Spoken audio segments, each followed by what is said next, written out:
నిన్నటి current affairs లోని చివరి ప్రశ్నకు సమాధానం. క్రికెట్లో భారతదేశపు మొదటి మహిళా అంపైర్ ఎవరు? భారతదేశపు తొలి మహిళా క్రికెట్ అంపైర్ వృందా ఘనశ్యామరాఠీ. ఆమె మహిళల మ్యాచ్లలో తన కెరీర్ను ప్రారంభించి 2023లో పురుషుల దేశవాళీ మ్యాచ్లో కూడా అంపైరింగ్ చేసిన మహిళల్లో ఒకరిగా నిలిచారు. వృందా ఇంటర్నేషనల్ గేమ్స్ లో కూడా అంపైరింగ్ చేశారు. 2023 ఐసీసీ మహిళల టీ20 ప్రపంచ కప్ లో అంపైరింగ్ కు ఎంపికైన కొద్దిమంది మహిళల్లో ఆమె ఒకరు. ఇక మొదటిది, న్యూఢిల్లీలో ఐఏటీఏ 81వ వార్షిక సర్వసభ్య సమావేశం. ఇంటర్నేషనల్ ఎయిర్ ట్రాన్స్పోర్ట్ అసోసియేషన్ 81వ వార్షిక సర్వసభ్య సమావేశం న్యూఢిల్లీలోని భారత మండపంలో జరిగింది. ప్రధాని నరేంద్ర మోదీ ఈ కార్యక్రమంలో ప్రసంగించారు. అంతర్జాతీయ వాయు రవాణాను అభివృద్ధి చేయడం, విమానయాన సంస్థల మధ్య సహకారాన్ని, భద్రతను మెరుగుపరచడం, ప్రపంచ వాయు ట్రాఫిక్ నియమాలను రూపొందించడం దీని ప్రధాన లక్ష్యాలు. 1945 ఏప్రిల్ 19న క్యూబాలోని హవానాలో ఐఏటీఏ స్థాపించారు. భారతదేశంలో ఐఏటీఏ చివరి వార్షిక సర్వసభ్య సమావేశం 1983లో ఢిల్లీలోనే జరిగింది. ఇక రెండవది, భారత్ జన్ మోడల్ ని ప్రారంభించిన కేంద్ర మంత్రి. కేంద్ర సైన్స్ అండ్ టెక్నాలజీ సహాయ మంత్రి డాక్టర్ జితేంద్ర సింగ్ భారత్ జెన్ సమ్మిట్ లో భారత్ జెన్ అనే multi modal large language model ని ప్రారంభించారు. భారత్ జెన్ అనేది భారతదేశంలో ప్రభుత్వ నిధులతో స్వదేశీ పరిజ్ఞానంతో నిర్మించిన మొదటి ఏఐ ఆధారిత multi modal large language model.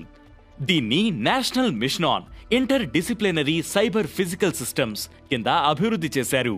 IIT బొంబాయిలో TIH foundation for internet of things, internet of everything దీనిని అమలు చేస్తున్నాయి. ఇక మూడవది, పోలాండ్ అధ్యక్షుడిగా కరోల్ నవ్రోకీ. పోలాండ్ అధ్యక్షుడిగా కన్సర్వేటివ్ నాయకుడు కరోల్ నవ్రోకీ ఎన్నికయ్యారు.